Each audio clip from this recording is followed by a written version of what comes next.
నేను నిన్న షార్ట్స్ లో పెంగ్విన్ వీడియో చూసాను. ఓ డియమ్మ, షార్ట్స్ లో చూసాడా? నేను ఇంకా ఏంటి ఇన్స్టాగ్రామ్ అనుకున్నావా? లేదా షేర్ చాట్ అనుకున్నా. నేను ఆపుకోలేక మీకు మోటివేషన్ లా చెప్దాం అనుకుంటున్నాను. ఇప్పుడు ఏంటి ఇది విని కెరీర్ మీద ఫోకస్ చేసేలా ఏంటి? పెంగ్విన్ మీద సినిమా తీస్తే అది చూసి స్టార్ట్ చేస్తా. ఎవరు ప్రశ్నించలేదు, ఎవరు తిరిగి పిలవలేదు. ఎందుకు వెళ్ళిపోయింది అంటారు? మనకేం తెలుసురా, ఏదో పచ్చబట్టు పొడవడానికి అవంతిక కోసం వెళ్ళుంటాడేమో. నీలాంటి వాడు అస్థికలు కలపడానికి దూద్కాశికి వెళ్ళుంటాడు. ఏంట్రా ఏదో ట్రెండ్ అవుతుంది అంటున్నారు? మొన్నటి వరకు సోమవారం శివుడి స్టాటస్ లా, ఇప్పుడు శనివారం వెంకటేశ్వర స్వామి స్టాటస్ ట్రెండ్ అవుతుందిరా. నువ్వు బుధవారం లెగేసి బాబా స్టాటస్ పెట్టుకుందా పడుకో. అరే పెన్ ఇవ్వండిరా, నా మైండ్ లో విజువల్స్ అంతా ఒక బొమ్మలా గీస్తాను. ఇదిగో పెంగిన్ గుద్దలో కట్టలేకపోయావా? అంటాటిగా వెళ్ళి నువ్వు ఇచ్చి నీది ఏడ్రా.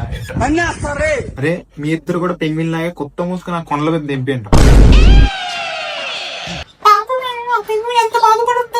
నీకు మగాళ్ళ బాధ తప్ప అన్ని బాధలు కనబడతాయే. కిరామల సెకండ్ హీరో చచ్చిపోయాడు, మాకు ఒక టైల్స్ వచ్చింది, పాపం పెంగ్విన్ అంట. వెళ్ళు, లేకపోతే సీవేస్ అని చీట్ కోడ్ కొట్టి స్కూటీలో వెళ్ళి లిఫ్ట్ ఇచ్చి చంపి. ఏంట్రా గెలికేస్తాను? మోటివేషన్ కోసం పెంగ్విన్ ఫోటో వాల్ పేపర్ పెట్టుకుందాం అనుకుంటున్నాను రా. వీడి గీసిన కళాఖండం పెట్టుకోరా, దెబ్బకి ఎదుగుంటూ అంటాటిగా వెళ్ళిపోతాను. పెంగ్విన్ దారిలోనే చచ్చిపోయిందంట్రా. వెళ్ళి గంట నుంచి సోది వాగుతున్నాడు కదా, పింగు గడికి చెప్పు పెంగ్విన్ చచ్చిపోయింది. ఇంకా చూస్తున్నారేంటి? ఫాలో చేయండి.